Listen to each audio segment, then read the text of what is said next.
from the start of this season through the middle of the season was just really basically to give the guy a chance.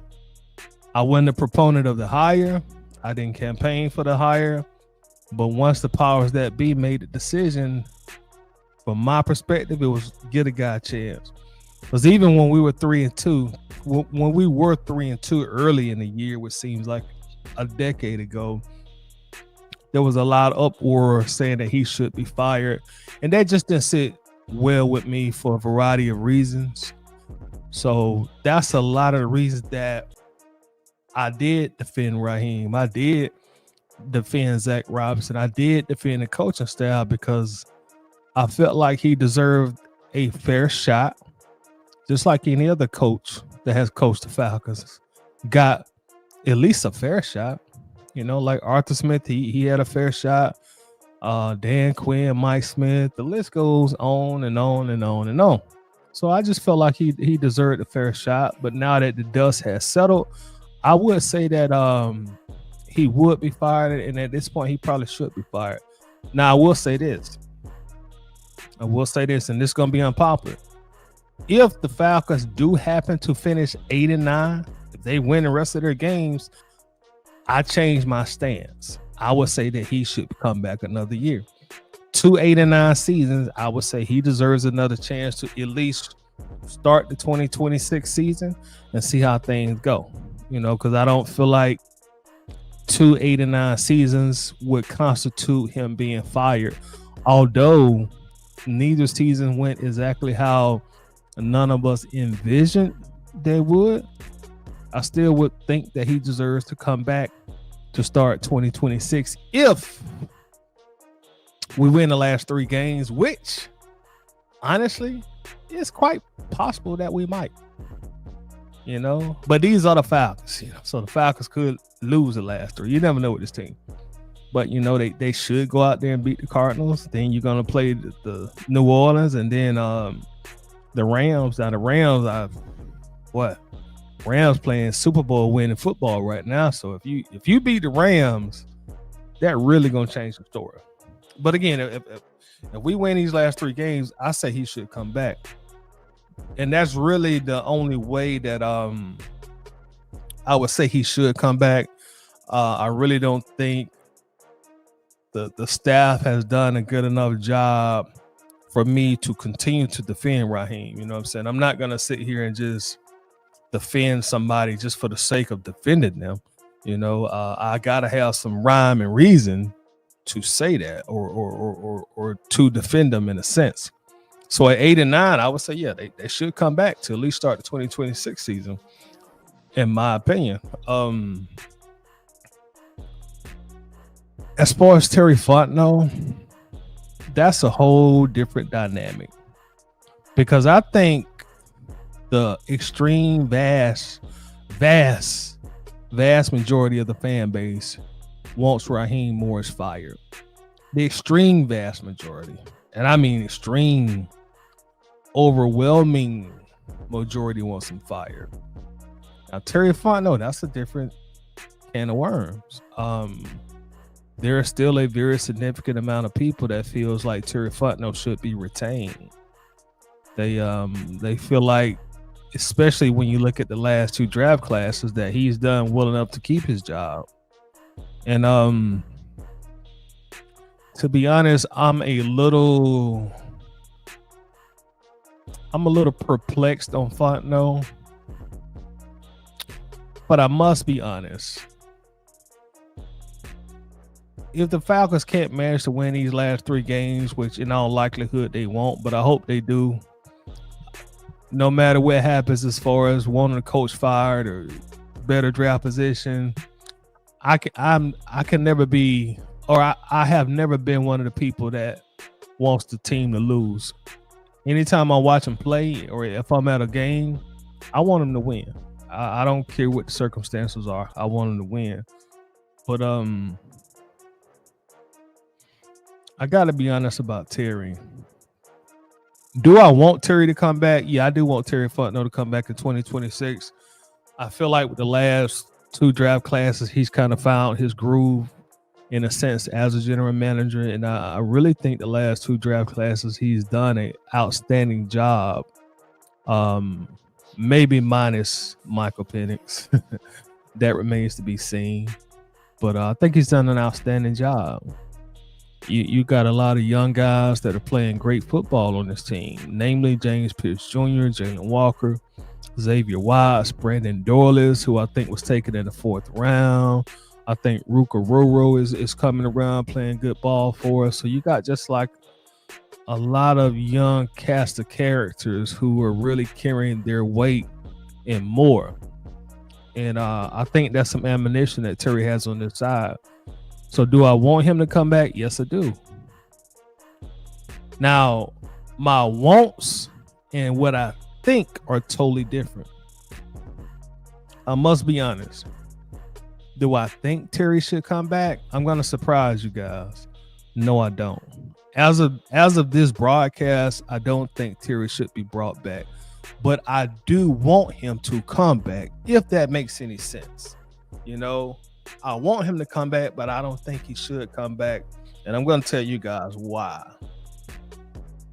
Fontenot has been here for now 5 seasons, and I've said this a multitude of times, so pardon me for boring you by saying it again, but there's no winning seasons on his resume, and that really stands out to me for a general manager when you got 5 seasons and no winning seasons. Also, Terry is on his he's on his 2nd head coach. Obviously, you had Arthur Smith first, and then now you got Raheem Morris. So that's 2 different head coaches and no winning seasons. What really stands out for me with Terry on why I say he and y'all pardon me, I'm not trying to advocate for nobody to lose their job. I don't care what it is. I don't care if it's a football team or somebody that works at a local business, but we talking football, so at least give me that pass. But going back to Terry, I think the quarterback situation was really the icing on the cake for me. The Kirk Cousins signing, which is going to end up being the worst free agent signing in Atlanta Falcons history, and one of the worst in NFL history based on what we've gotten from it. $100 million guaranteed in 2 seasons, and you only got two handfuls worth of wins. That's just a waste of money. That $100 million could have been spread out over the team elsewhere. And hindsight is 2020. Hindsight is 2020. But that's one component of it, and the thing about it is some people like the Kirk Cousins signing when it initially happened, and there was also a large amount of people that said, hey, this is a mistake.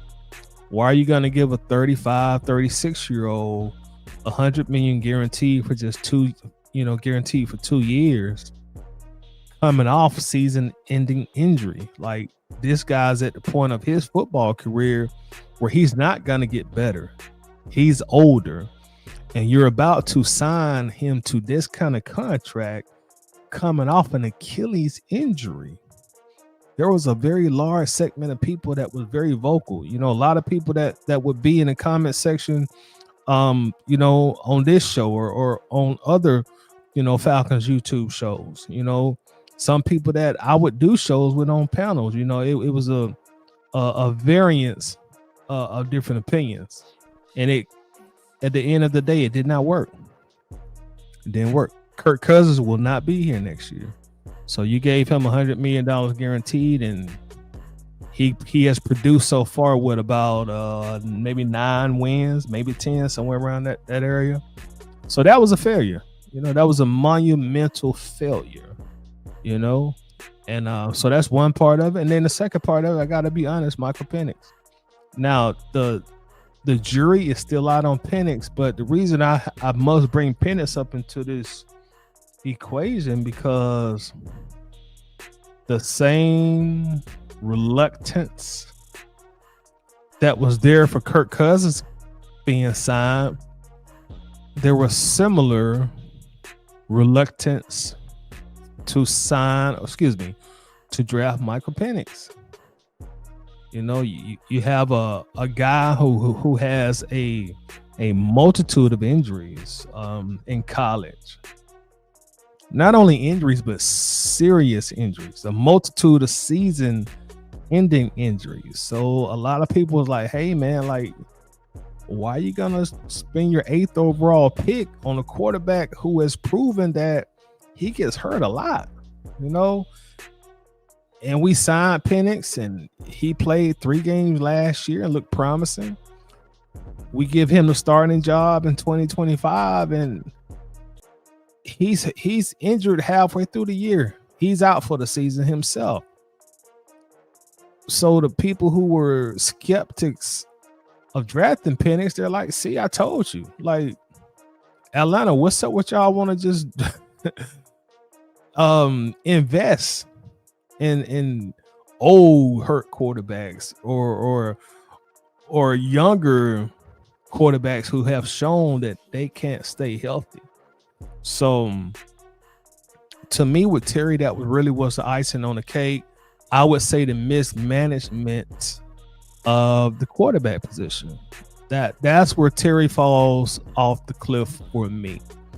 The mismanagement of the quarterback position with Kirk Cousins and then with Michael Penix. So that's where Terry falls off with me. Again, I want Terry to stay. Do I think he should stay? If I'm being objective, no, I don't.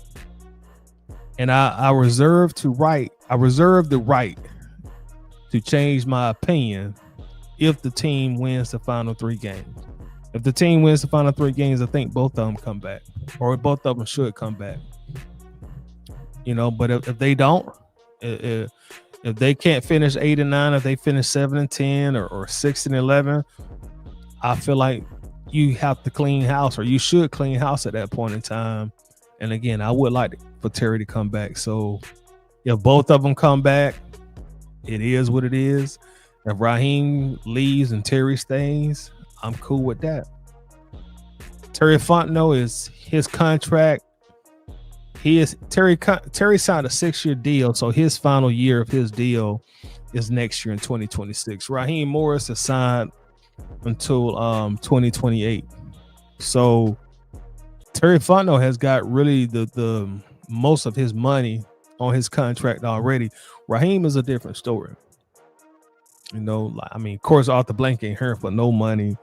The general managers and the coaches, they don't count against the salary cap. So it's not like Arthur Blank can just say, "Okay, enough is enough. I'll pay the remaining amount of your contract, but we're gonna go ahead and let you go." I'm sure that's not something that Arthur wants to do, although he is worth billions and billions and billions of dollars. But if you talk to anybody who is wealthy or rich or has made a good living for themselves, I'm sure most of them will tell you, "Well, I've gotten this far in life financially because I don't waste money." So I'm sure Arthur Blank is not in the business of wasting money, no matter how much he has in his bank account, no matter how much his stock portfolio is worth and things of that nature. But that's how I feel about the general manager and the head coach. Even if they do both come back, I'm sure the coaching staff would definitely be changed. I'm sorry, the assistant coaches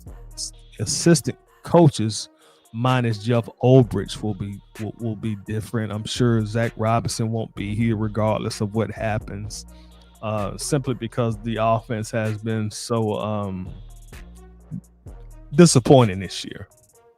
But that's where I'm at with Terry and Raheem. I do at this point. I don't see them coming back. I don't see it. And with Raheem Morris, to be honest with y'all, I'm ready. And I shouldn't say this about Raheem because again, this is somebody's job and livelihood, but I'm just ready for the conversation to change regarding Raheem Morris. And I told y'all this all season long, but I'm so exhausted about the head coach talk is exhausting. You know, that's been the paramount conversation all year long has been Raheem Morris. It's gotten to the point where I remember way back in the day, Snoop Dogg had recorded a diss song on Suge Knight. And he told Suge in that song, "You the biggest star on your own label." And I kind of feel like that's what Raheem Morris is right now. He's like the biggest star on the label, the Falcons. Like his talk, the toxic level of talk surrounding Raheem Morris is bigger than the franchise. And honestly, I'm tired of it at this point. I am. I'm tired of it. I'm tired of seeing it on Twitter. I'm tired of seeing it on YouTube.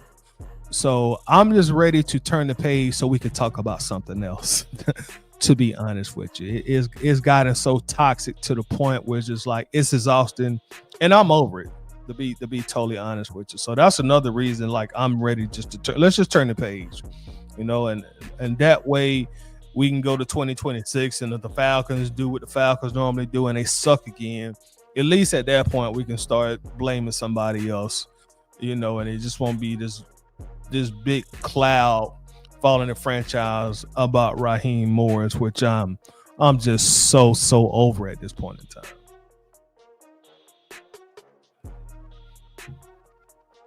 I mean, I've seen even on Twitter, and I really want to talk about this when it was hot news. It ain't really hot news anymore, but I'm seeing like both of the major sports radio stations in Atlanta, like they have been trying to, I shouldn't say organize, but they have been promoting pretty much like fans not supporting the team in regards to going to the games, pretty much boycotting the Falcons.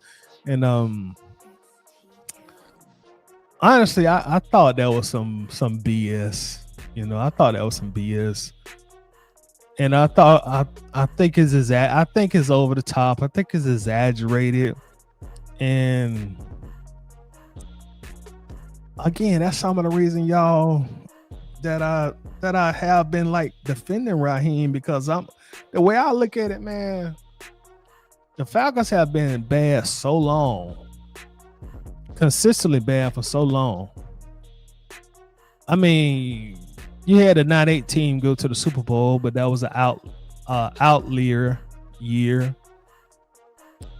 You had the Matt Ryan era early in his career. You know, we were consistently winning games during that point in time. You had the Michael Vick span, you know, and he came and, you know, he was winning some games. But outside of that, you know, we just always been losing. So for me, I'm like, when I'm sitting here watching 92.9 and 680, oh man, y'all boycott, don't show up, don't go to the games, don't show up, boycott the Falcons, don't spend your money with them no more. I'm thinking to myself, like, why y'all wait till now to say that? Y'all could have been said that about this team. Why wait until now? You know, and again,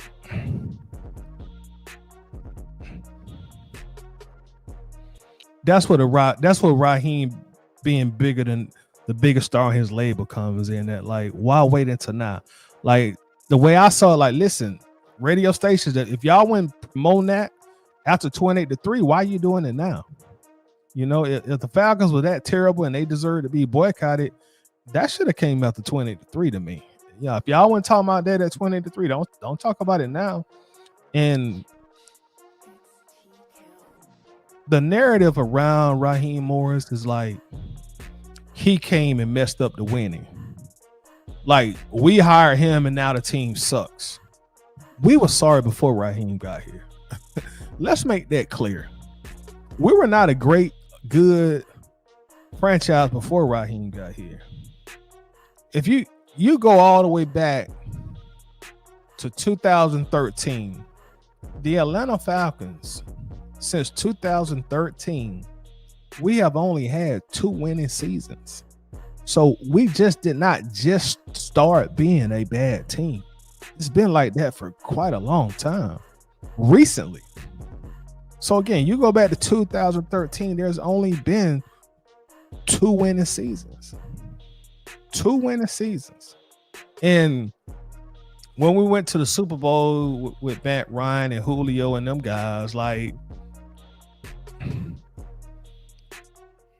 we kind of struck lightning. We kind of struck lightning in the bottle, and we should have finished our breakfast then when we had the opportunity. While we was there, we should have ate all our food and finished our breakfast and ate our dessert and finished our dessert while we was there. We know how that played out, but that was just like a 2-year stretch, and I really think that was a gift and a curse, because I think us fans leaned on we're really that 1 year. We'll just say 2 years, because we did win a playoff game in 2017, but we leaned so heavily into those years. We invested emotionally so much to those years that we tend to pretend like that was like a 6, 7, 8, or 9 year stretch of winning, when it wasn't. It wasn't. It was only 2 years. We had a 2-year run of going to the playoffs, and then it faded away very, very quickly. Dan Quinn's first year here in 2015, we went 8-8, and I think we started off like 5-0. I think we won the very first 5 games, and then we flatlined and we finished the season 8-8. 2016, we go to the Super Bowl. 2017, we kind of backdoored our way into the playoffs. If y'all remember, I remember we had to beat Tampa Bay that season to get into the playoffs, which we did, and we made the playoffs at 10-6, and we beat the Rams that year, and we ended up losing to the eventual Super Bowl champions, the Philadelphia Eagles, in 2017. And after them 2 years, we went right back to losing again. 2018, losing season. 2019, I think we went 4-12. So, and then we just kept losing. And I say 4-12 because that's a 4-win season. You got Matt Ryan on the team. You got Julio Jones on the team. So you have some stars on the team, and we still didn't win before games. So this losing just didn't get here with Raheem. So to start the propaganda or start the narrative of not supporting the team, it's baloney to me. And I mean, it's not like the Falcons fill up the stadium anyway. You know what I mean? It ain't like the Benz be filled anyway. You know, so it's just a weird thing for me to see. It was a very weird space for like 2 weeks when all that talk was going on, and I should have came and said something about it then, but I didn't. But I'm gonna be honest, I did not like it at all. I didn't like it at all because at the end of the day, as much as we love the team, as much as we love the Falcons, as much as I love the Falcons, this is entertainment. This is entertainment. Like this is America. This is the United States of America. The red, the white, and the blue. This football is the #1 sport in America. I know worldwide it's the other football, soccer, or it might be basketball. I think worldwide it's one of them. But anyway, in America, we are diehard football people. That's embedded in this. That's embedded in American culture is football. Whether that be high school in some parts of the country, like Texas, California, Georgia, Louisiana, you know, those are real big high school states, or whether that be college in some parts of the country, like Ohio, here in Georgia again, you know, Texas, you know, and then you got the NFL. People love football here, and the thing about it is, again, that's entertainment. Like, people are going to go to football games. It's gonna happen. You know, that's how people choose to invest in their own personal entertainment, is by either going to football games or watching football games. And at this point, there's nothing nobody can do to stop that. It's embedded in us. You know, when people stop going to football games or watching football, it won't be in our lifetime. We won't be here to see it. That's how embedded America is into football. So if Lewis that lives next door to you, if Lewis gets his rocks off by buying a PSL and going to most of the games, that's how Lewis chooses to spend his money. Let Lewis do what Lewis want to do. That's Lewis's entertainment. That's what makes him happy. If Frank, your other next door neighbor, if Frank chooses to spend his money going to watch wrestling, I'm not a wrestling person, but I know it's big in America. But if Frank decides that he wants to spend $2,000 a year investing into wrestling, let Frank spend his money and get his rocks off how he chooses to get his rocks off. You know, wrestling gonna make their money, NFL gonna make their money. Like, this is just entertainment at the end of the day. No, there are some people, even though I know the movie industry ain't like it used to be, but there's some people who still go to the movies 2, 3, 4 times per month. The movies ain't cheap. You gonna spend a grip. Even if you go to the movies by yourself, you're gonna spend a grip. But there are some diehard movie people like, hey man, I just want to watch movies, bro. Like, I'm going to the movies. Like, that's their form of entertainment. There's gamers in the world. The gaming industry is huge now. There's some people who spend a bunch of money on video games. They spend a bunch of time on video games. That's their entertainment. That's what makes them happy. Everybody, I ain't gonna say everybody, but different people choose to spend their money on entertainment in different type of ways. The way Toddy decides to spend his money on entertainment, that's on Toddy. Let me spend my money how I want to spend my money. You know, I'm not telling you to go, hey, you ain't got to be entertained by the stuff that I'm entertained by. But we all have, and I don't even want to use the word vices, but we all have things that we love to spend our money on that entertains us. Football is no different. Football is entertainment. And I think we had so many agendas on the table, and we got so frustrated as a fan base, and in our emotions, you put all those in the pot and you mix it together, and people are, well, let's just boycott the Falcons. It's just entertainment. That's it. It's entertainment. And the crazy thing about it, when people start talking about boycotting the Falcons, is I didn't really hear nobody say, let's stop watching the Falcons. Let's stop talking about the Falcons. Because if you're gonna really boycott it, you gotta boycott it. You gotta stop watching it. You gotta stop talking about it. You gotta stop tweeting about it. You gotta stop typing about it on social media.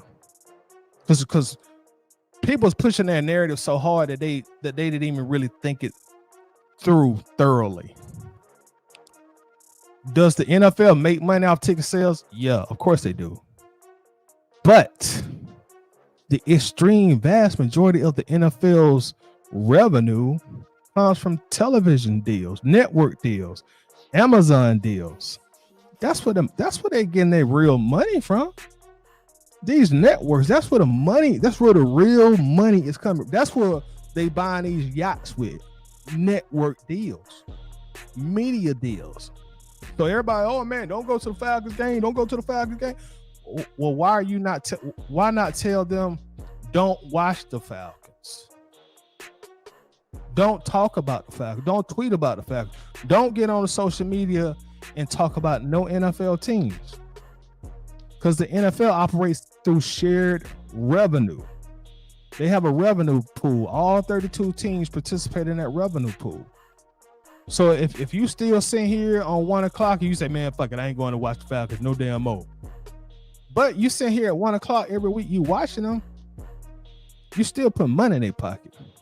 Even though in your mind you probably think, well, man, like shoot, I ain't doing that but watching. They still getting paid off that. If you going on Twitter and you talking NFL football, they still getting paid off that. You know? And I know some people, man, how they get paid off social media? They do. You're increasing the brand awareness. You know, the NFL can pull metrics and pull numbers and pull data. Hey, man, we the most talked about sport on social media. So instead of you paying me $80,000 for this ad, this 30-second ad, I want $120,000 for this 30-second ad. Because look at our metrics. Everybody gonna talk about us. They're gonna talk about us even when we do our NFL draft. So if you gonna boycott it, boycott them. But boycott the Falcons, boycott the NFL, boycott the Kansas City Chiefs, boycott the Super Bowl, boycott the playoffs, boycott the NFL draft. You gotta boycott all that shit. Don't think just because you mad at the Falcons or you mad at Arthur Blank or you mad at Raheem Morris and you just not gonna go to the Falcons game that's gonna be enough, because it's not. Them PSLs are sold, buddy. Them PSLs are sold. They're sold. So yeah, is it an eyesore when the games come on at 1 o'clock and half the stadium is filled? Is that an eyesore? Yeah, it is. It's an eyesore. But trust and believe, Arthur Blank still done made his money off the PSLs. So like, does he miss a tricking off change when you don't go buy them $2 hot dogs? Yeah, he misses a little tricking off change, but that ain't putting no dent in Arthur Blank pocket, man. Just because you decide that you trying to push a narrative for people not to go to the games, you gonna boycott. I mean, be bodied. Do it the right way. Do it. Don't no NFL red zone, no fantasy football. They get paid. Trust me, they make money from fantasy football. You got to stop playing fantasy football. You got to stop talking about them. You got to stop tweeting about them. All that stuff. That's a real boycott. You know, just trying to get on the radio and tell people, oh man, I seen one of the radio guys on 92.9. I ain't gonna call no name, but man, make the stadium empty. Make the stadium, man. The stadium always empty when the Falcons losing. Like it's been like that. It's been like that since Fulton County was okay, but overall, it's been like that since Fulton County. That's nothing new. That's nothing new.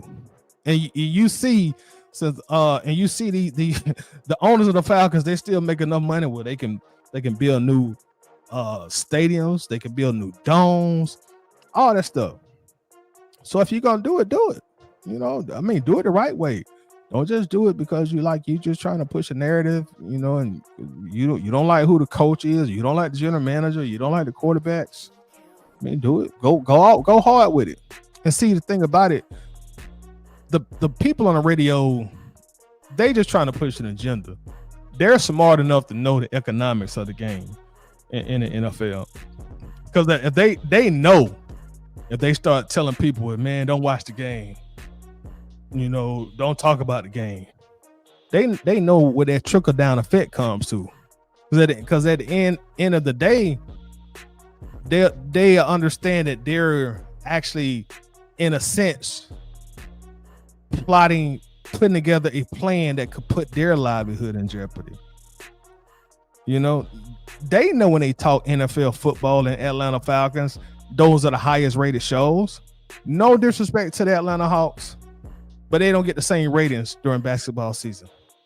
No disrespect to the Atlanta Braves, they don't get the same ratings during baseball season. And even though you could say that the state of Georgia is Georgia Bulldog state, even the Georgia Bulldogs don't bring the same kind of ratings and notoriety as the NFL. The NFL is a different kind of animal. It's a different kind of beast.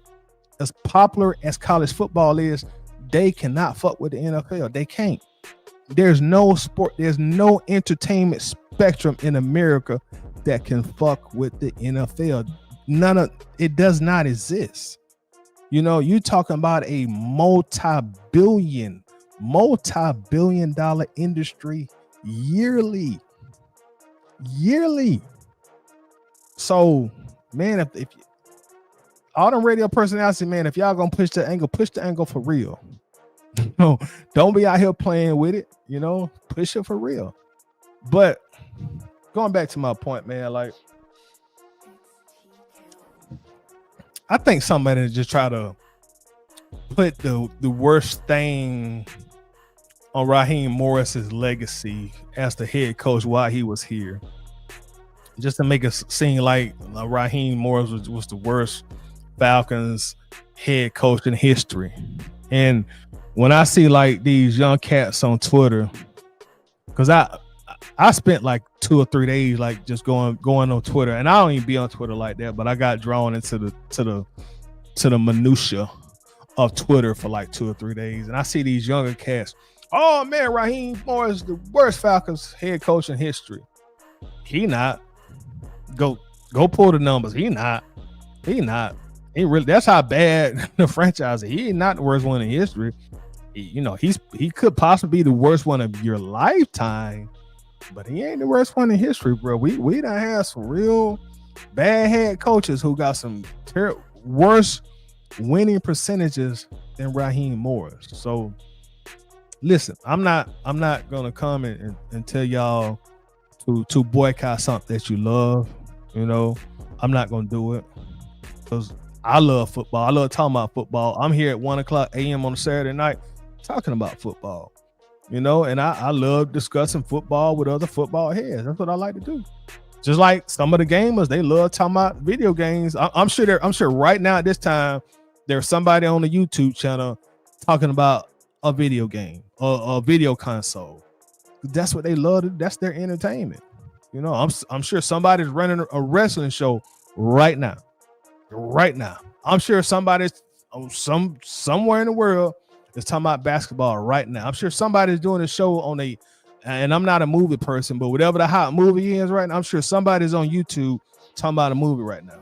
I'm sure somebody somewhere is talking on YouTube talking about some music, anything involving entertainment. Some people are covering it, and they do it because they love it. So, I'm not gonna be the one to come on here and tell y'all don't support the team, don't go to the games. Personally, I love going to Falcons games. And I might be a little more. It may be a little more embedded in my upbringing and embedded in my culture, because I've been going to Falcons games since the Fulton County days, since the Georgia Dome days. And to be frank with y'all, I love that shit. I do. I love that shit. Like, I love it. I love that entertainment of it, bro. I love getting into downtown Atlanta, seeing the goddamn Benz, because you're gonna see that Benz, right there when you get near downtown. I love seeing that Mercedes-Benz emblem on the stadium. That shit, hey man, I'm in my 40s and I still get a little rush by that shit. I love that shit. I love going to the games, bro. Even when we losing, I can't say, well, man, I didn't have a good time, dog. Do I be upset sometimes when we lose? Yeah, I do. But I always enjoy going to the games. I've been going to the games since I was a kid. I love that shit. I still love it as an adult. It's the traffic of aggravation. Yeah, it is. Traffic is an aggravation. It's Atlanta, Georgia. It's a major city. Yeah, you give me any major city that don't got traffic. Let me know. Somebody let me know a major city that don't have bad traffic. Let me know. I'm gonna try to move there. What major city in America don't have bad traffic? I done been to some of the biggest cities in America: Houston, Texas, Los Angeles, California. They all got bad traffic. That's part of living in a big city. You don't like traffic, get out the city. It's that simple. But I love that shit. I love getting out the car, walking up Northside Drive. Man, that atmosphere going to a Falcons game, the ticket scalpers, the peddlers. Hey, big dog, hey, big guy, hey, shit, I got I got some liquor for you. Hey, boy, you good? You straight? You good? I love that shit. I love pulling out my cigar, walking up, getting ready to walk to the game. I love all that, bro. I love it all. I love the women. that be at the Falcons game. I gotta kind of say that a little low, but I love all that, bro. I love it all. I love the smell of that shit. I mean, when I'm walking on the north side, I mean, it smells like Falcon football outside. I love the smell of the tailgaters. I love hearing that music blasting it all around the stadium. I love the fellowship of fellow Falcons fans. I love the fact that it's gonna be some Saints fans out there talking shit to us. All that shit, I revel in that. That's my entertainment. That's my happy place. As a diehard Falcons fan, as a guy in his 40s who love the sport of football, I love all that stuff. I love it. Hell, I enjoy going to rec center games, watching little peewee teams play. I love all of that, bro. Again, do I get upset when we lose? Do I be frustrated? Do I be cussing? Yeah, I do. But it ain't never to the point where, like, man, I ain't doing this no more. I ain't coming to the games. If it get to a point where I can't afford it, I'm just not gonna go. During my times, there have been times when my pocket been low, my budget been low, I couldn't afford to go to the games. Guess what I do? I keep my ass at the house. It's that simple. But if I can afford to do it, I'm gonna go. It's really just that simple, So that's my spiel on it, man. I'm not finna tell y'all not to do something that you love, not to support something that you love, bro. I'm not gonna do it. I'm not gonna do it. And then, as I said, I know why them radio stations trying to push that agenda, because they got narratives and agendas that they trying to push for people within the organization that they do not like for whatever reason. But I'm not finna come on here and repeat that. If you love the Falcons, if you love going to the NFL games, keep going, keep supporting it. Do what you enjoy to do, man. You only got one life. Do things that you enjoy doing while you're here. So I'm not finna be. You agree? Okay, you say she agree. So do stuff that you enjoy doing while you here, man. Like I love that, and that leads me back to, like, when I went, I told y'all a few times I had went to Houston when the Falcons made the Super Bowl in Houston, and I remember coming out. Now that hurt. I don't have to go in that story when we lost, but I remember coming back home. I remember, like, telling my girl, like, man, I was like, man, I wish we'd have never went out there, man. Like, I wish we'd have never went out there to Houston. I would have rather watched that at home. I would have been happy just watching it at home. She's like, that's a lie. You just saying it because you mad because they lost the game, but that's some of the happiest that I've ever seen you been, before the game was over. Going to the NFL experience and just that whole Super Bowl atmosphere, and and supporting a team that you've been a fan of since 5 years old. That was a memory, even though we lost, in monumental fashion. That's a memory that's gonna stay with me forever. So, hey, man, do what you enjoy doing, bro. If you like the team, like, and I'm not trying to tell nobody what to do, and but you enjoy going to NFL games. If you enjoy rocking with the Falcons, continue to rock the Falcons, bro. Don't listen to them knuckleheads on the radio or them cats with the blue checks on Twitter, man, who just trying to push an agenda for whatever reason. Keep supporting what you like to support. Spend your money on the kind of entertainment that you enjoy. You know what I'm saying? Like I told you, I'm not a movie person, so I'm not finna go buy no tickets to the movies next weekend. That's not what I like to do. My attention span too short. I can't really sit in no theater for 2 and 3 hours. Like I'm gonna fall asleep or I'm gonna get bored fast. I'm not a movie person. Do I got an Xbox? Yeah, I do. I don't know when the last time I played it, but I got one. I'm not at this point in my life. I'm not a gamer. Every blue moon, I turn it on. I'll turn it on and play a game, but I'm not a gamer. But I do have one. But if I was hardcore in the gaming industry, you're not gonna tell me not to play my video game. I'm gonna play it. Like, hey, bro, you do you, let me do me. It's that simple. But yeah, that's why I'm at with it, man. Let me jump in these comments real quick, man. We got Keith Simmons in the house. What's going on with you, Keith? Appreciate you coming in. Got our brother James in the building. What's happening, James? Coach's Corner in the building. What's going on with you, Coach? Appreciate you coming through. Coach is sad to see Sagittarius season end until next year. Yes, sir. Happy belated birthday to you also, Coach. Shout out to all the Sagittarius celebrating a birthday in December and toward the end of November.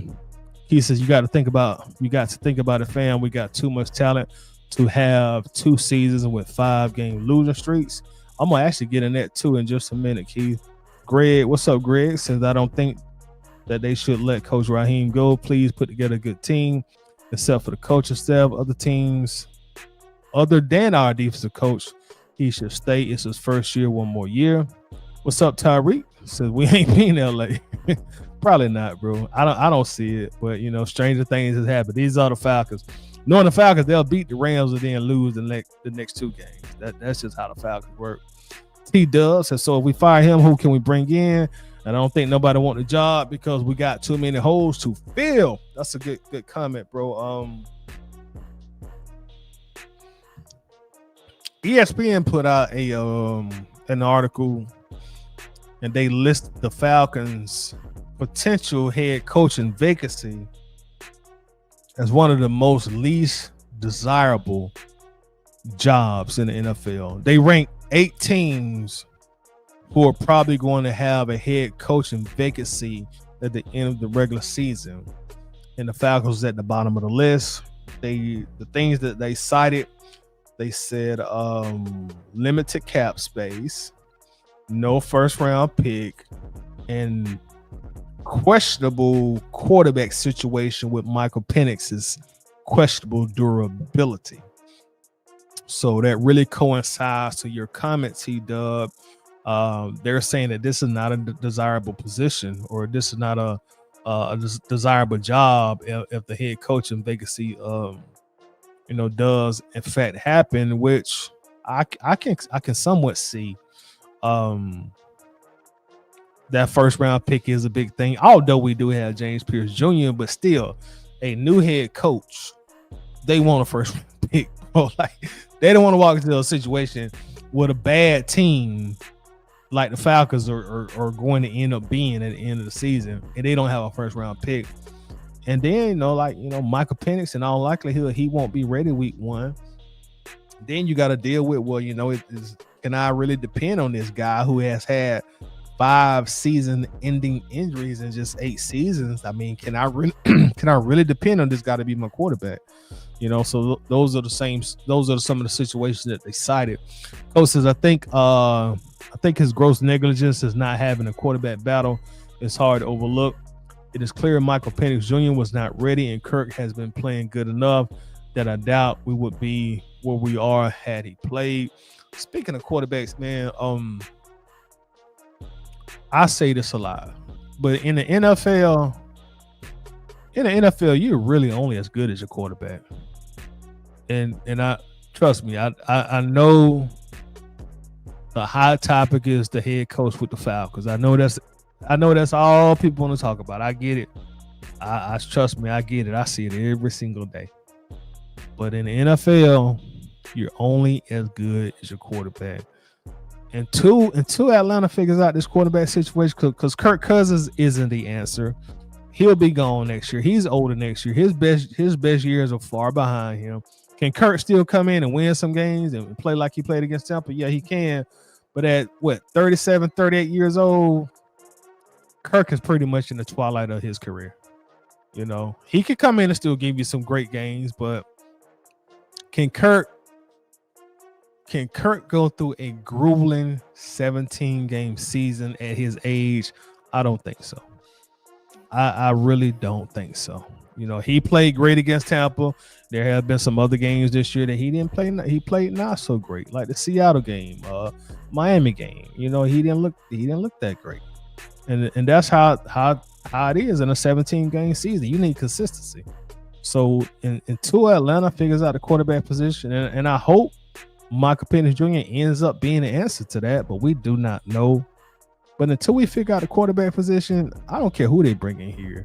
you're going to get similar results. Until you figure out that quarterback position in the NFL, you need a very good or a great quarterback for the very most part in order for your team to have sustained success. Now, do you have this every blue moon team that can figure it out and not have a real top-notch quarterback? Yeah, it's going to happen. It's going to happen. But look around the league. Look around the landscape of the NFL. The vast majority of the consistently good teams, consistently great teams, they all have one thing in common. They have a dog-ass quarterback who's consistent. That's what we lack.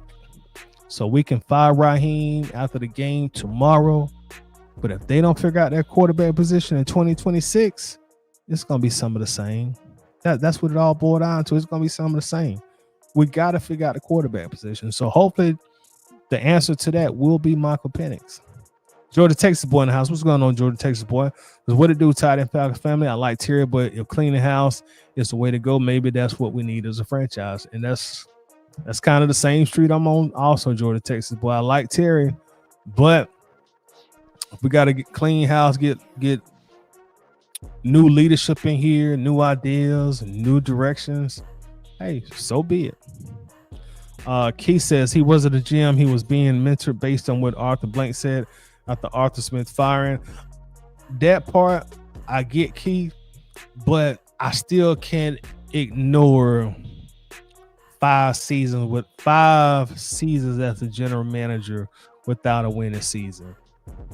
And as I mentioned, it's really the quarterback situation that's the icing on the cake with me for Terry. Because like both of your quarterback fixes have not worked. It didn't work with Kirk. $100 million that we really just flushed down the drain. We could have used that money to build up the rest of the offense that in positions that we were lacking in. You know, use that $100 million and put it on defense, but we gave it to Kirk, and it was a utter failure. Then you take Michael Penix at 8, and you only get like half a season with Michael Penix, and that's so disappointing because now Penix is damn near 2 years behind on his progression. You know, he's damn near 2 years behind because he was still in his learning phase. You could watch him play and you could see, okay, he's still learning. And that's fine. First year starter, he should be learning. That's fine. But now that he's hurt, he probably ain't gonna be able to go through the off-season regimen and no training camp. And then if we do get a new coach, he ain't gonna get his off-season reps in, his preparation in. Ain't gonna be able to throw with his receivers in the offseason. It's just a bad situation to be in. It's a bad situation. Art, what's going on, Art? What's up, Toddy? But Terry didn't pick Arthur Smith. I see that a lot, Art, and I don't really understand that narrative with a lot of our fans when they say that, because there is no general manager who's hiring the head coach with the Falcons. That's not how the Falcons are structured. Trust and believe Thomas Dimitroff did not hire Mike Smith. Trust and believe Thomas Dimitroff did not hire Dan Quinn. And that's really how most NFL teams are ran nowadays. Now, if you got some hotshot big dog general manager who done proven himself, yeah, he probably had more authority around the franchise. But for the very most part, general managers in modern day football, they're not hiring and firing head coaches. The Falcons are not standing alone on how the team is ran, where the owner and in his close circle are picking head coaches. So that's nothing unique to the Atlanta Falcons. Since Arthur Blank has owned the team, now I'm gonna be honest, I can't really go back and say how stuff was done when Rankin Smith then was here. I was a football fan, but I wasn't following it as intently as I do now. Honestly, I don't think really none of us were, because we were not pertinent. We did not have the luxury of knowing all the ins and outs of how franchises are ran like we do now in the social media era. So I can't say like how it was done when Rankin Smith was here. I don't know who hired Jerry Glanville. I don't necessarily know who hired rest in peace Dan Reeves and all the other Lehman Bennett's and all them guys. But Arthur Blank don't let no general manager do no hiring and firing. That's ownership, and that's normally how it is around the league. Georgia Texas Boy says Raheem should have stuck to the script of starting Kirk for 2 years, allowing Michael Penix Jr. to be grown. Probably so. In hindsight, you're probably right. And that takes me back to when we announced that we were going to sign Kirk Cousins, and I will raise my hand and admit I was an advocate of the signing. I thought it was a good idea, and it turned out it wasn't a great idea. So I was definitely wrong on that front. It did not happen like I envisioned it would happen. I was wrong on that front. So I was definitely wrong on that one. The people who were skeptical about about signing a guy as old as Kirk Cousins, ultimately they end up being right. Art says, and I think McKay has something to do with Raheem hiring. They go back to the Bucs days. I'm sure he probably did. I have no doubt in my mind that he has something to do with it. He says, honestly, does Terry have veto power? I'm not sure how much power Terry does or does not have. I really can't say. The only thing that I really can go by, Keith, is what they tell us. And I would hope that they're being transparent and honest with the fans when they come out and speak. I wouldn't really see any reason for them to come out and publicly lie. I would hope they wouldn't. But, you never know what happens behind closed doors, to be totally honest. King Atlanta Sport is in the house. What's going on with you, King? How you been doing, my friend? King says, I think I can say that Jeff did his thing this year. He did a pretty good job. I like what he did. That's one reason that's, you may say we need to keep Raheem, because if you fire Raheem, in all probability, you're going to lose Jeff Ulbrich, because that's just normally how it happens in the NFL. When a new head coach comes in, he wants to bring his own staff. He ain't trying to keep no leftovers from the past administration or the past coaching staff. He wants to bring in his own guys. Show enough, what's up? Did Terry really make those selections? Even so, the problem is bad coaching more than anything. And that's the thing. Show enough, like none of us knows. Like if your angle is pro Terry, then your narrative is going to be it's not Terry's fault. Well, Terry didn't do this. Terry didn't hire the coach. Terry didn't make no decisions until the last 2 years. Like, if that's your angle, then you're going to be a proponent of Terry staying, and your talking points are going to be, well, this is why Terry should stay because of this and this and this. But at the end of the day, 5 losing seasons, 2 different head coaches. And as you know, sure enough, man, this is a production league, bro. Like, you very rarely will see general managers survive 5 straight losing seasons and they don't have any winning seasons on their resume. I mean, that's just the name of the game, man. That's the nature of the beast. That is the nature of the beast.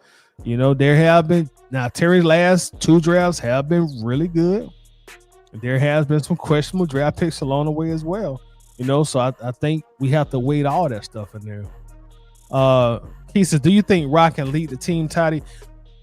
Yes, but only if he has Only if he has a very, very good quarterback who can be consistent. That's really the only way. He's gonna have to have a good quarterback. That's the only way. I don't see Raheem Morris as a Kyle Shanahan where you can just plug and play different quarterbacks. He doesn't have that coaching acumen like a Kyle Shanahan in that sense. And to be honest, there are not many Kyle Shanahans in the NFL. It's really not. There's not many of them. So that's really the only way that I think Ra can lead this team and be successful. If he got a dog-ass quarterback, yeah, I think he can. Coach's Corner says it's because we had a long taste of winning, so I can understand why they are saying that sports is the only thing you don't get an investment returning your money, and you have to hold them accountable. I think you don't get a monetary value. Well, some people will say you do, especially the people who bet. But with sports, you get your return on your investment when your team raises a championship. And I've said that numerous times before. When the Braves finally won their World Series, it was all worth it to me. When the Georgia Bulldogs went back to back, it was worth it to me. I'm still waiting on the Falcons to make it worth it to me. But I'll be honest, man, if the Falcons never win a Lombardi, which I hope they do, I'm not gonna sit here and say I'm gonna be miserable about it. Like, again, that goes back to me saying this is still only entertainment. I still have to get up and I have to go to work. I have to live my life. I have to take care of my loved ones. It's still entertainment at the end of the day. So if they never win a Lombardi, it is what it is. My love of the sport won't change if they never win a Lombardi. I still foresee myself being a Falcons fan my entire life. Unless they do something that I morally don't agree with, then I'll step away. Like, okay, I ain't rocking with that, bro. Like, y'all done crossed the line. But outside of that, just like, because I'm a football fan, it's like I'm gonna have a rooting interest in the team as a football fan from like high school all the way up to the NFL because I love the sport. I'm just a huge fan of the sport. Georgia Texas boy says, yes sir, win or lose, I route with the Falcons. I will bet the game tomorrow. Enjoy the game, my brother. Bring that dub back with you, man. Bring that dub back with you. B_Lane says drafted Penix was a goofy move.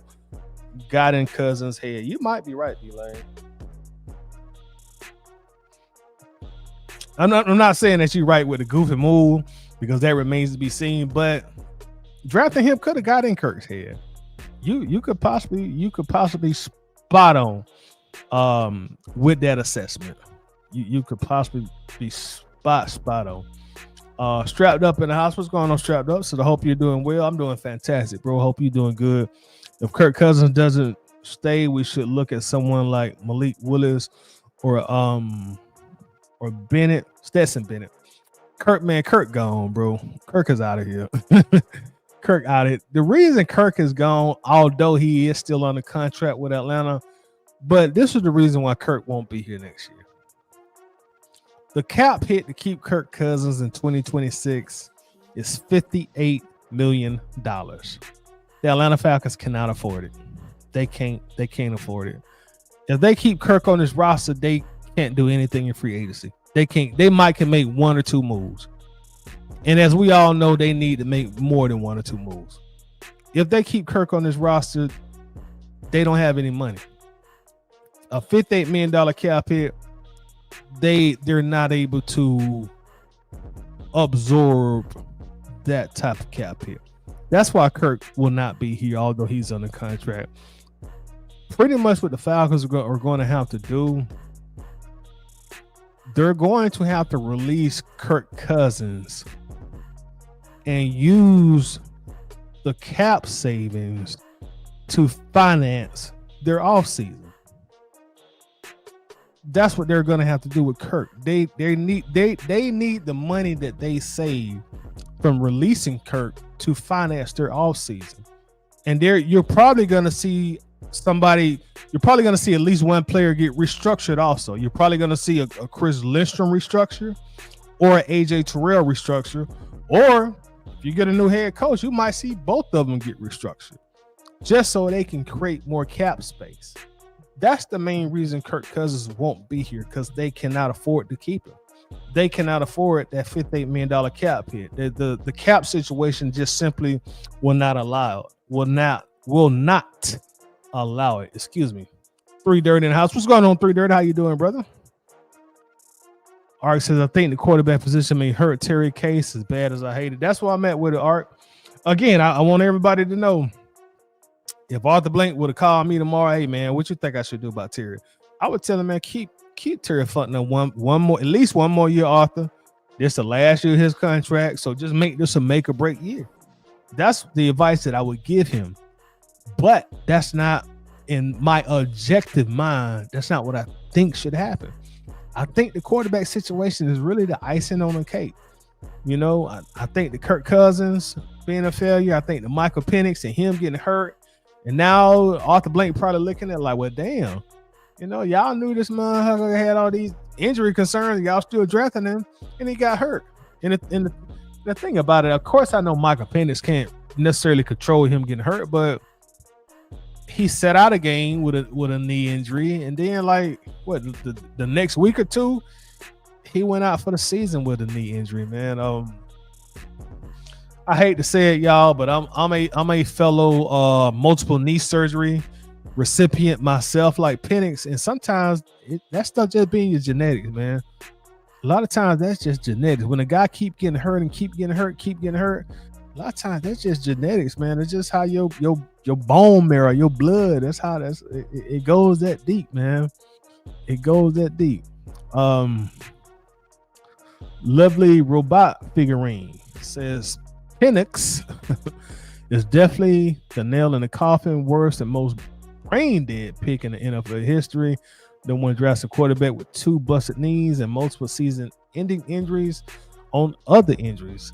To be honest with you, man, like I think the injuries, that's really probably what's going to be, and I keep saying this, but that's probably what's going to be the icing on the cake for Terry Fontenot, man. I think that's really what's going to do him in, bro. It's like he couldn't hit on these quarterbacks. You spent $100 million guaranteed on Kirk, didn't work. You spent the number 8 draft picks on Michael Penix. He injured for the season. I think that's really what's going to do it in for him, man. I think that's really what's going to do it. Ark says Bennett is trash. Y'all delusional. I'm a Georgia fan, so I got a lot of love for Stetson Bennett. But I'm gonna be honest, man. Like, I'm just as guilty as anybody else, but a lot of us Georgia fans just think all the Georgia players are the greatest players in the world, which they probably are. But I don't know. Like, for one, like, and this is the conundrum the Falcons are in. Like, when people say Stetson Bennett, you got to remember Stetson Bennett is on a contract with another team. You know what I mean? That's the thing. Like, I love my fellow UGA fans, but that's the thing that we don't never consider when we say Stetson Bennett. Like, well, you got to understand that he's on a contract with another team. We just can't pull Stetson from the Rams and put him in Atlanta. You got to negotiate a trade with the Rams to get him in Atlanta. And the thing about negotiating a trade, we only have 5 draft picks. So we're not even in a position to give away any draft picks. Which, in all honesty, unless we trade in a future draft pick, and if you trade future draft picks, then you're probably not really gonna get a top. Well, you ain't gonna get a top tier quarterback anyway, but you probably ain't gonna get your pick of the litters, which I'm trying to say. So that's the other thing. Like, Stetson on the contract, you know, and everybody say, "Hey, man, go get Shador." Shador's on the contract, like, and let me open that can of worms with Shador Sanders, because I have not had a chance to talk about Shador. But I hear people talking about, "Hey, man, go get Shador, go get Shador, go get Shador." Like, bro, like, Shador is a rookie. He's on a rookie deal with the Browns, just like Stetson Bennett. Like, you just can't pull players that are under contract off of the team. Like, I be want to say to people sometimes like, "Yo, come on, like let's be realistic," and I think most people know that, but some people talk like they don't understand. Like, if a player is already contracted with another team, like that team has to want to facilitate a trade with you. And I don't see no way in the world the Cleveland Browns are going to trade Shedeur Sanders to the Falcons. Why would they? The only way you're going to get Shedeur in Atlanta is you have to overpay for him. You have to be so confident that Shedeur Sanders is the next Tom Brady, the next Josh Allen, the next Lamar Jackson, the next Drew Brees, that you're going to voluntarily overpay for him now because you feel that confident he's the guy. And I mean, I like Shedeur, but he's had one good game and the rest of them just been struggles. His completion percentage is like 51, 52, 53%. So I'm not looking at that saying, oh man, we got to go give up a second rounder or two second rounders and a third round and go get Shedeur. I'm not looking at it that way. Like, I'm a fan of Shedeur, but I'm not a fanboy of Shedeur where I'm just gonna mortgage my franchise entire future just to bring Shedeur in here. Like, it's not like that for me. In all likelihood, man, we're gonna have to go get a quarterback who is a free agent and bring him in here. That's probably what's gonna happen. Like a Zach Wilson or a Jimmy Garoppolo. Now Justin Fields is probably gonna get released.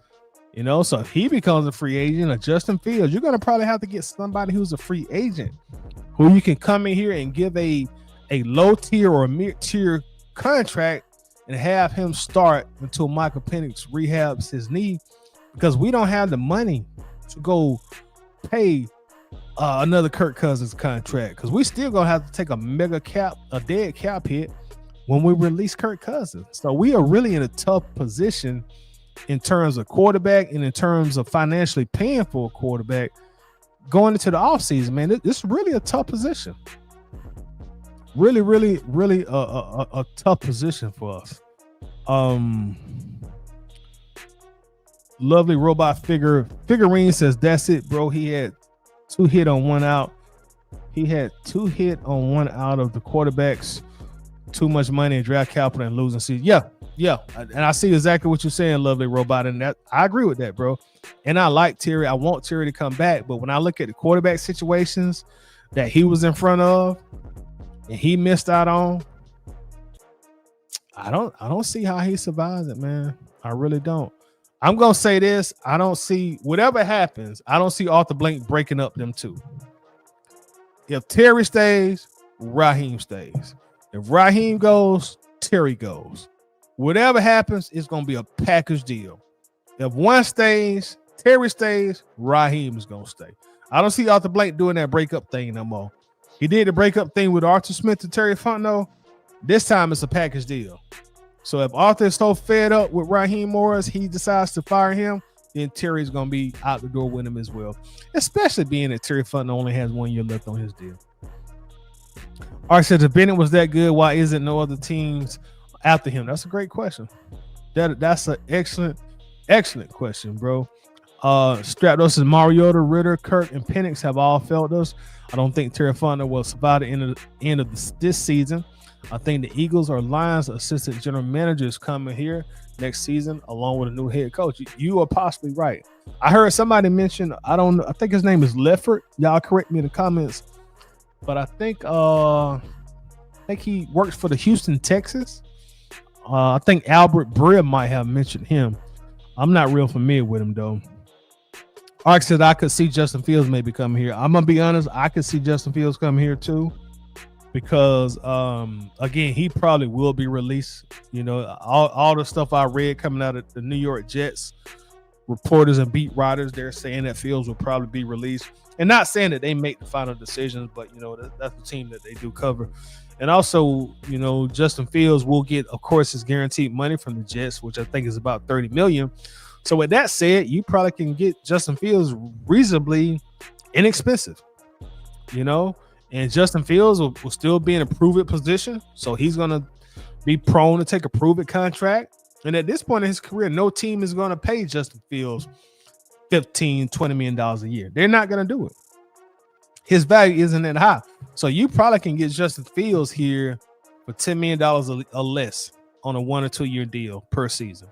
So that probably will be our bridge guy into Michael Penix rehabs, man. That probably will be our bridge guy.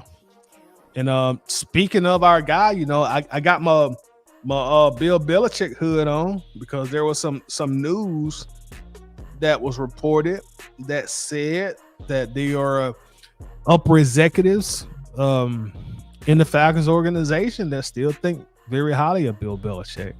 So that's something to look out for also in the offseason. Will the Falcons spin the block for Bill Belichick? If they do decide to fire Raheem, because now it's a lot of talk. Falcons being linked to Bill Belichick again. The Ian Rappaport report about Terry and Arthur.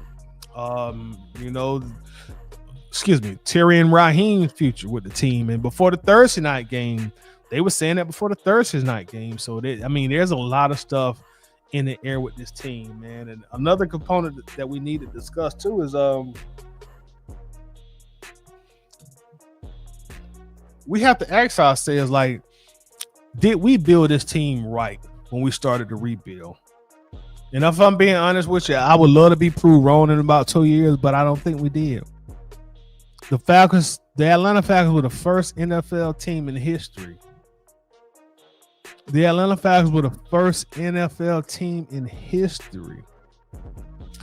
The Atlanta Falcons were the first NFL team in history to take 4 consecutive offensive skill position players in the top 8, the top 10 of the NFL draft. No other team in history has done that. So we have to look at that too. Like, hey man, we built the team wrong during the rebuild. We started off Kyle Pitts, Drake London, Bijan Robinson, then Michael Penix, started off with just offensive skill position guys. We just totally ignored the interior of the team.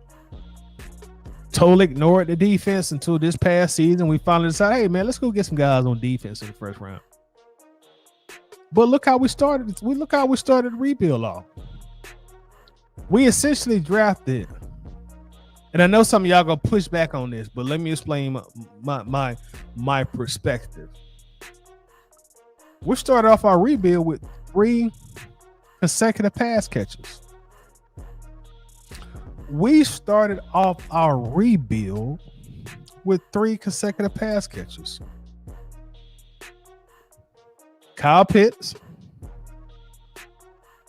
Drake London, and Bijan Robinson. Yes, I said Bijan Robinson. Bijan Robinson is a pass catcher. Bijan Robinson Bijan Robinson is one of the most targeted players on the team in terms of receiving targets. So yeah, he is also a pass catcher. So we have to look at that also, like, man, do we really need to start this off with Kyle Pitts? No. Even though I love Drake London, I think of the 3. I'm not going to include Michael Penix in this because he is a quarterback. But out of Kyle, Drake London, Bijan Robinson. Out of Kyle Pitts, Drake London, Bijan Robinson, the Drake London pick was really the only one that really made sense to me. I understood the Drake London pick because we really needed a receiver at that point in time. Kyle Pitts didn't understand it. Still don't understand it. And y'all don't get mad at me. Please don't get mad at me. But as great and as rare, as exceptional, as jaw-dropping player as Bijan Robinson is, the picks still don't make sense to me like 4 years later. It still don't. So we have to look at that too. You know, we have to look at that too. Like, did you really need to start off a rebuild? I mean, let's be honest, y'all. We started the rebuild off like we were doing a fantasy football draft. We started our rebuild off like we were doing a fantasy football draft. Yeah, let's go ahead and get a pass catcher, and a quarterback. That's how you draft a fantasy football. Or we can even say pass catcher, running back, quarterback. That's a fantasy football draft. So if we being honest with ourselves, like, the rebuild was doomed from the start because we decided to build a finesse team and not build like a team from the inside out, you know. And maybe that's just Atlanta. Atlanta is a stylistic city, a splashy city, has a lot of pizzazz, a lot of personality, and it seems like the football team followed the personality of the city with the rebuild. Like I say, y'all, years later, like, the rebuild still don't make sense to me, bro. And I have to be careful talking about Bijan because he's so popular, and rightfully so, because he is an exceptional talent. Bijan is clearly one of the most talented players we've ever drafted. He's arguably, I ain't gonna say that because you still got a guy like Myles Garrett out there, but he's one of the most talented football players in the league today. But he's still a running back at the end of the day. He's still a running back. And this is like the issue with Bijan. And it's not Bijan, it's the pick. I wanna make sure I'm clear on that, because people will swear that I'm dissing or talking about Bijan. I'm really talking about the pick. So let me pinpoint it, because Bijan is a dog. I mean, a straight dog. I'm talking about a pit bull. But when you draft a running back, man, this is the conundrum the Falcons are. This is the conundrum a guy like Zach Robinson is facing right now. You draft a running back who's so crazy talented, like Bijan. You gonna use him because he makes the offense better. So if you're Zach Robinson, you like, shoot, I'm gonna try to get the ball to Bijan as much as I can. He produces. So if you're the offensive coordinator, you thinking this, yeah, man, I'm trying to get the ball to Bijan as much as I can, bro. Like, fuck that shit. Do you see what they do when he get the ball? That's how your offensive coordinator is thinking. Your offensive coordinator isn't thinking like us fans think.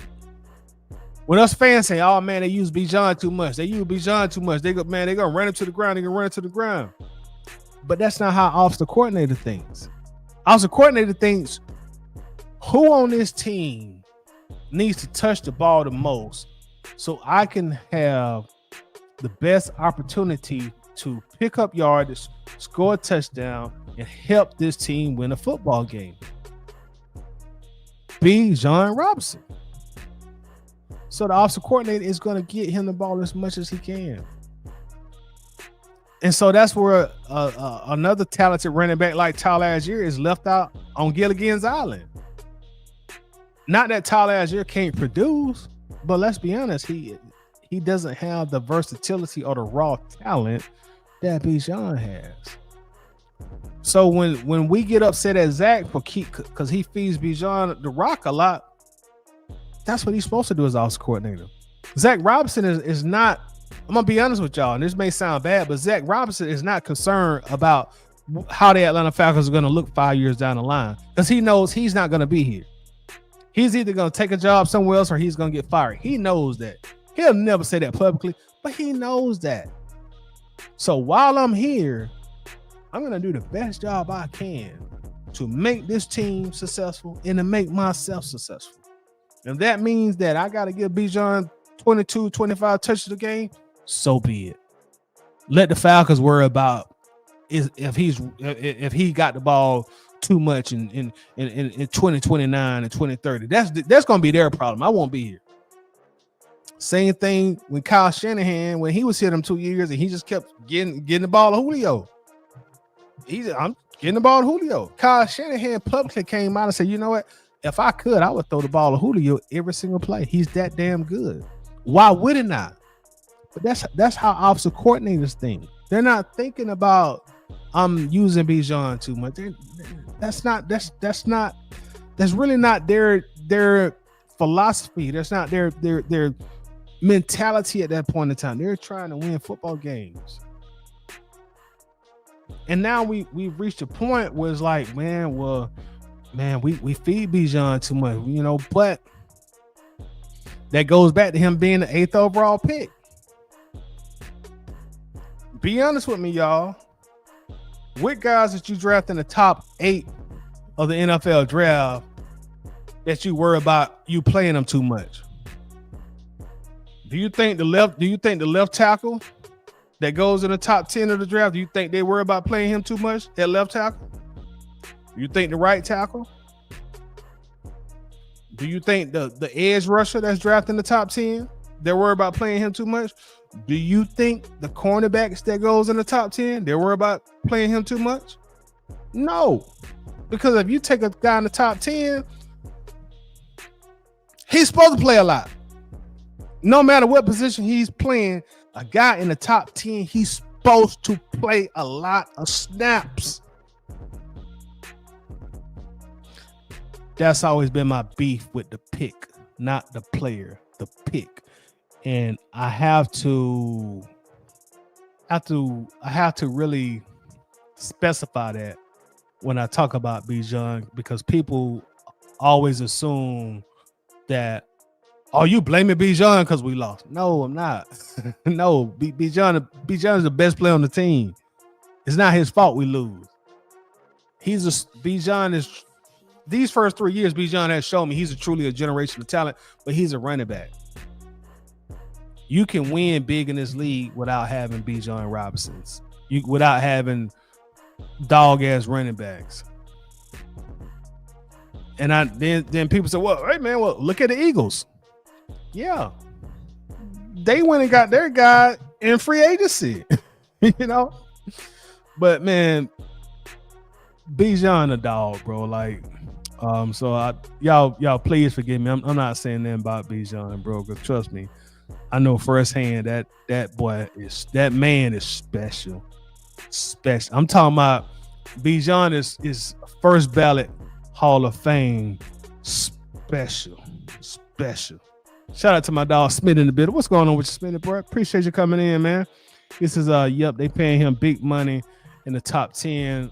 I guess you talking about Bijan, and if so, man, Bijan is about to get a big old bag, bro.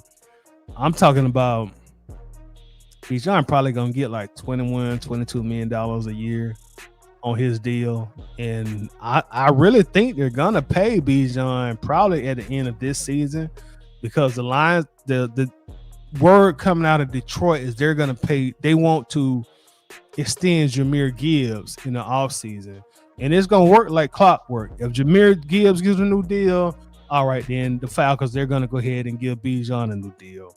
And he's gonna get 21, 22s. He's gonna be somewhere in the 20s, man.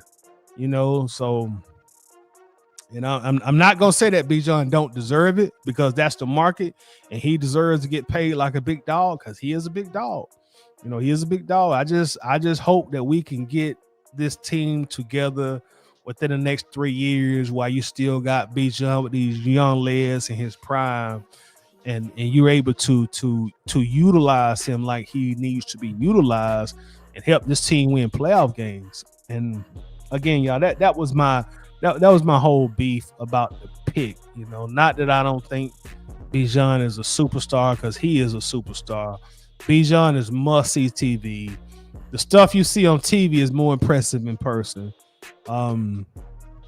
But again, man, it's just the running back. Smith is 25 million. It probably will be somewhere around that amount, man. He's gonna get some serious cash, bro. He's gonna whoever signs second between him and Jameer will be the highest paid running back in the league. My dog Zay in the bag in the bit. What's going on, Zay? Long time no see, man. What's happening with you, Zay? Appreciate you coming in, man. Hope you've been doing well. Ark says, I can't say Bijan draft pick at the time was a solid pick as much as I love Bijan. We all do, but at the time, until this day, it still doesn't make sense. Like I keep saying, Ark, it wasn't the player, and I want to keep stressing that, because I don't want people to get the wrong idea and think that I think Bijan is a bad player or he wasn't worth being drafted in the top 10. I just don't think it was the right move for the Atlanta Falcons at that point in time. If we already had a quarterback and we were already going to the playoffs, the team was already for the most part built and intact, and we just happened to trade with somebody like the Rams are doing with us, and we got a top 10 pick. Okay, at that point, now it makes more sense. Now we need is a complimentary piece to get us over the top. And if the Rams don't win the Super Bowl this year, that's kind of the position that they'll be in. But for a team that was still in the rebuild, still didn't have a quarterback, and at that time still couldn't rush the passer, it just wasn't the right thing, I don't think. Smitty says, but you used the mismatched Kyle Pitts to help Bijan with wear and tear. Zach just can't manage all the talent. The thing with Zach, I think Zach catches a bad rap, and it's the same reason I say I think Raheem sometimes catches a bad rap, because it all boils down to the quarterback. Everything on offense, to me, unless you're Kyle Shanahan, and it ain't but like one or two of them in the NFL who could just get a guy off the bench. Brock Purdy, come on. Jimmy G, I'll get you in the Super Bowl too. Come on. Kyle Shanahan, you see what happened when we had him. You see, we went to the Super Bowl. But if you're just your regular run-of-the-mill coach, which 93% of NFL coaches are, you need a quarterback. And that's the problem that Zach is running into. For example, look at the Tampa game. Look how great Kirk Cousins was. And Kirk Cousins obviously is Tampa's daddy. He obviously fathered them. But the point I'm making is, like, when you have a quarterback that can play very good or great for you, now you make your offensive coordinator look good. Now you make your offensive coordinator look good. I promise y'all, Zach didn't do nothing super different against Tampa Bay. There was no special plays he brought in. There was no special scheme he brought in. There was really nothing that he was really doing necessarily different. It's just that Kirk Cousins ball. When your quarterback come out there and your quarterback ball, offensive coordinator's job is a lot easier. Offensive coordinator looks a lot better. The team looks a lot better, and that's why the quarterbacks are making 45, 55, and soon enough they're gonna be at $60 million a year, because the quarterback can control the game more than anybody in that stadium. And I know people are not gonna agree with me on this, but the quarterback controls the game more than the head coach does. The quarterback is the conductor of that train. They're the pilot of the plane. They're the engine in the car. The quarterback. It is the quarterback. So if you got a quarterback that go out there and he play like Kirk Cousins did, notice nobody was saying anything about Zach Robinson after Thursday night. Not that he did anything different. It's just simply that Kirk Cousins went out there and he did what Kirk Cousins does to the Tampa Bay Buccaneers. Now, can Kirk come out here tomorrow and repeat that against Arizona? That remains to be seen. We'll see. We will see in less than 24 hours. Actually, in about 14 hours. Ark says, unfortunately, Tyler gone. Yeah, Tyler gone, bro. Like Tyler out of here, man. And I'm gonna hate to see him leave because Tyler Algier is a very talented running back, and I guess that's gonna be our Michael Turner karma, because it's funny how stuff happens in circles, because it's almost the same situation with LaDainian Tomlinson and Michael Turner that we now have with Bijan and Tyler Algier. Tyler probably gonna go to another team and put up 1,200 rushing yards in 2026 and 10 or 11 touchdowns. Man, Tyler Algier is a damn good running back. And the thing about it is, he don't got a lot of miles on him. He don't got a lot of miles. Spitter said Dak already at 60 minutes. So there we go. That's why they make that huge money, man. That's why they make that huge money, bro. Jonathan Taylor, yes, Jonathan Taylor is in that conversation. We seen him firsthand, Smitty. What he had, about 230, 240 yards on us. Boy, James Tyler, what you think about Burrow coming to Atlanta? There have been some rumblings about him being traded. Yeah, I did see that. And man, I would love to get Joe Shiesty in the A, bro. I would love it. I would love to get Joe Shiesty in the A. But being realistic, James, I don't see it happening at all. And the reason I say that because Joe Burrow, when he made those comments, he came back and kind of cleaned it up, and then people around him were saying like, he just tired of losing. He's a competitor. He was frustrated about losing. The reason I bring that up because I don't see any way that you're gonna get Joe Burrow to, even if he is traded, which I don't think is gonna happen, but let's just say even if he is traded, he gets fed up with Cincinnati. He said, okay, I'm out of here. Even though I don't see him leaving Jamar Chase, because he ain't gonna find another Jamar Chase nowhere. But anyway, even if he is get traded, I don't see a scenario where Joe Burrow is gonna leave a struggling franchise to come to another struggling franchise. I don't see that. I don't. He might would just stay in Cincinnati, where he familiar with, where they treat him like a king, and all else. And if nothing else, you got Jamar Chase. I just don't see a situation where he's going to leave a struggling franchise to come to another franchise. I just don't see that happening at all. But don't get me wrong, I would love to have him. Would love to have Joe Shiesty here, man. You get Shiesty, you got champagne popping, you got mustard. Oh boy, that might be that 2016 Falcons offense reincarnated, boy. Shit, hell, while we at it, try to bring Kyle Shanahan back. Shit. But yeah, I don't see Atlanta being an ideal landing spot for Joe Burrow. I think he would prefer to go somewhere with a franchise who has proven that they have a competent front office, which unfortunately Atlanta has not proven to nobody, not even their own fan base. And a franchise who has shown that they can win more consistently than Atlanta has. And unfortunately for us, we ain't shown that. Best thing we're gonna be able to do is like raise our own quarterback. Hopefully Michael Penix be that guy, or we just go and find us a Sam Darnold. Somebody who done hopped around a little bit. Maybe Justin Fields will turn into our Sam Darnold. I don't know, bro. But I would love to get Joe Burrow.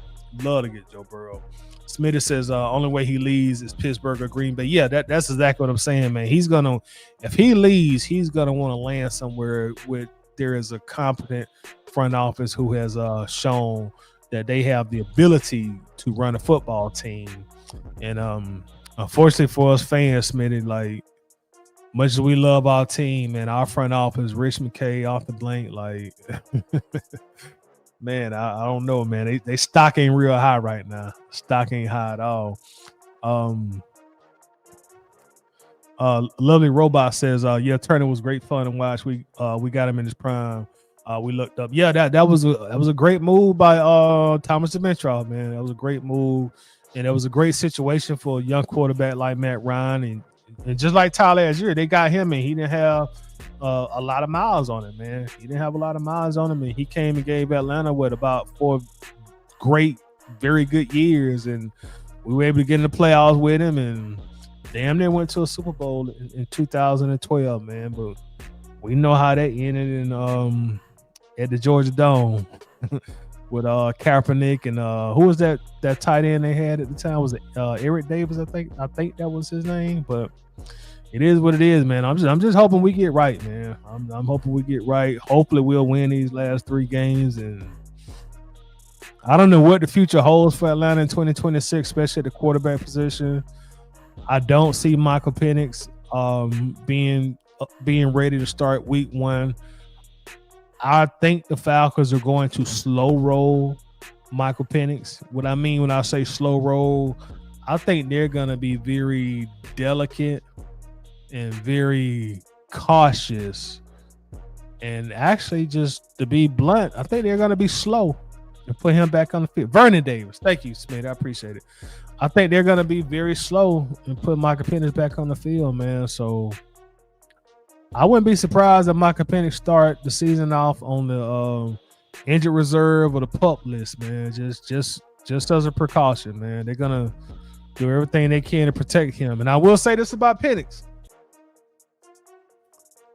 They're not going to trade him, nothing like that. But Michael Penix cannot have another serious injury during his rookie contract. He can't. If he has another significant injury, they're going to move past him. I promise you that. If Penix has another serious injury during his rookie contract, they're moving past Mike. And if you get a new coaching staff in here, they might be already on the verge of saying, "Hey, bro, we gonna be looking at some quarterbacks.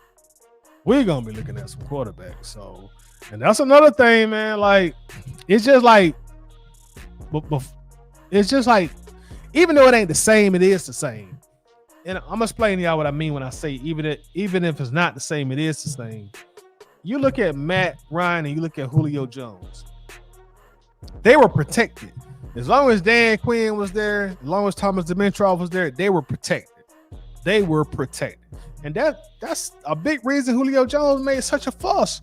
When Dan Quinn and them got fired, they were protected. They knew their place within the organization. When you got a new head coach, you got a new general manager, oh, shit changed then. That protection is no longer there. Terry Fontenot, Arthur Smith, they ain't got no ties to these guys. None at all. You know, especially probably somebody like Terry. He probably looking at this coming from New Orleans. Man, we beat up on Matt and Julio all the time. Like, y'all old. We got to move past y'all. What I'm trying to say is if a new general manager comes in here and a new head coach,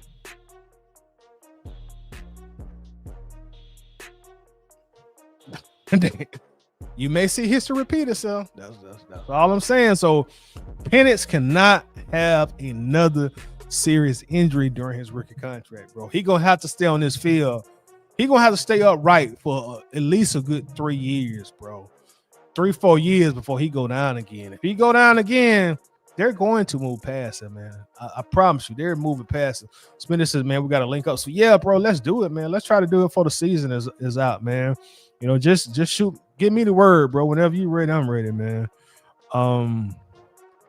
Spin also if Zach stays, Cousin stays, or Atlanta goes after Jimmy Garoppolo. Garoppolo wouldn't really be a bad choice. He'll be relatively cheap, and he's a free agent, so we're not losing any draft capital by getting him also. James and Toddy, I can agree. The Falcons will have to do so much with even firing Raheem and hiring Joe Brady from the Bills. That's a name that I've been seeing popping up too, Joe Brady, man. If that dude does end up being the next head coach, man, I just hopefully he can come in here and just change the ties, man. Like, just like y'all, bro. I'm ready for this team to start back winning, man. Like, I'm ready for them to start winning, man. It's a lot easier to come in here to come on and talk about a team when they're winning.